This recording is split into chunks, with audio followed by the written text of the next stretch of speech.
Hello everyone, আসসালামু আলাইকুম। Welcome back to my channel. আজকে আপনাদের সাথে খুব সহজভাবে একটা নাস্তার রেসিপি শেয়ার করব। বলতে পারেন এটা তিলের বিস্কিট পিঠা। তৈরি করাও খুব সহজ আর খেতেও কিন্তু আলহামদুলিল্লাহ অনেক মজার। আশা করছি আজকের এই সহজ নাস্তার রেসিপিটা আপনাদের কাছে ভালো লাগবে। একটা মিক্সিং বোলের মধ্যে প্রথমে নিয়ে নিয়েছি 2টা ডিম, দিয়ে দিচ্ছি হাফ কাপ চিনি, তবে চাইলে এখানে চিনির পরিমাণটা 1.5 কাপ পর্যন্ত ব্যবহার করতে পারবেন। স্বাদমতো কিছুটা লবণ।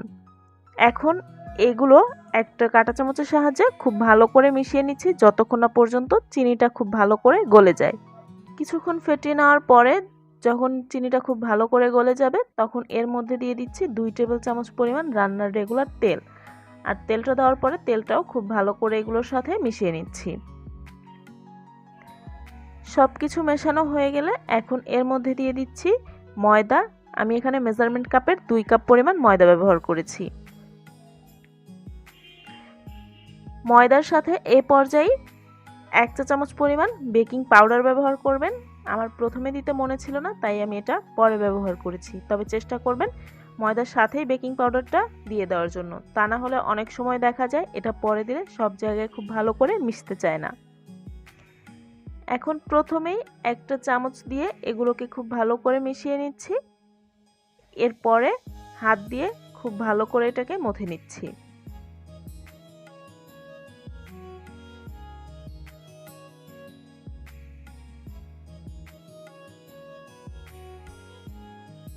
ডোটা খুব ভালো করে মথে নিয়েছি আর এটা দেখতেই পাচ্ছেন অনেকটাই আঠালো। দেখে মনে হচ্ছে যে এর মধ্যে কোনো রকমের পানির দরকার নেই।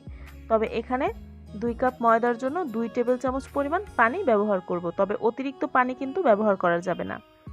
আর এই ডোটা অনেকটা একটু আঠালো টাইপের হবে। প্রথমে 1 টেবিল চামচের মতো পানি দিয়ে আমি একটু মিশিয়ে নিচ্ছি। এরপরে বাকি 1 টেবিল চামচ পানি দিয়ে আবারও এটাকে খুব ভালো করে মথে নিব।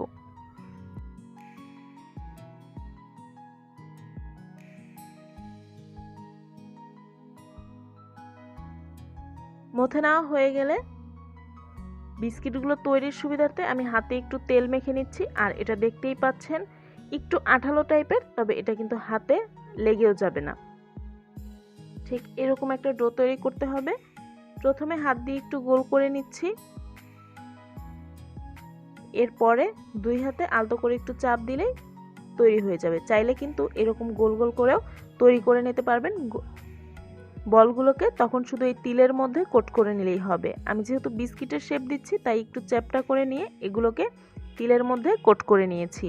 আর এই তিলটা কিন্তু কাঁচাই, এটাকে ভাজা বা কোনো রকমের তেলে ব্যবহার করা হয়নি, কাঁচা তিলই এখানে ব্যবহার করেছি। সবগুলো একে একে এভাবে বানিয়ে নিব। আর চুলায় একটা পাত্রে তেল গরম করে নিয়ে এখন গরম তেলের মধ্যে এগুলোকে দিয়ে দিচ্ছি।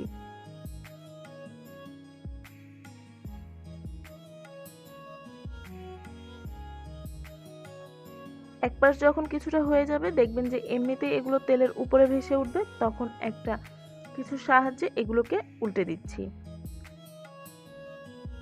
আর এভাবেই উল্টে পাল্টে মিডিয়াম লো হিটে এগুলোকে ভেজে নিব।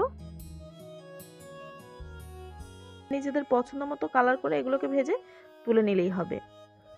আমার এগুলো একেবারে তৈরি। এখন একটা ঝাঁঝরি চামচের সাহায্যে তেল ঝরিয়ে উঠিয়ে নিচ্ছি। খুব সহজে অল্প কিছু উপকরণ দিয়ে কিন্তু এই নাস্তাটা তৈরি হয়ে যায়। গরম গরম খেতে কিন্তু ভীষণ ভালো লাগে। আশা করছি আজকের এই তিলের বিস্কিট পিঠার রেসিপিটা আপনাদের কাছে ভালো লেগেছে। যদি ভালো লেগে থাকে ভিডিওটিতে একটি লাইক দিয়ে ফ্রেন্ডস অ্যান্ড ফ্যামিলির সাথে আমার আজকের রেসিপিটা শেয়ার করবেন। একটা বিস্কিট আপনাদেরকে একটু ভেঙে দেখিয়ে দিচ্ছি যে এর ভেতরটা ঠিক কতটা পারফেক্ট হয়েছে। আমার চ্যানেলটা যদি এখনো সাবস্ক্রাইব করে না থাকেন তাহলে প্লিজ আমার চ্যানেলটা সাবস্ক্রাইব করবেন। সবাই খুব বেশি ভালো থাকবেন। আল্লাহ হাফেজ।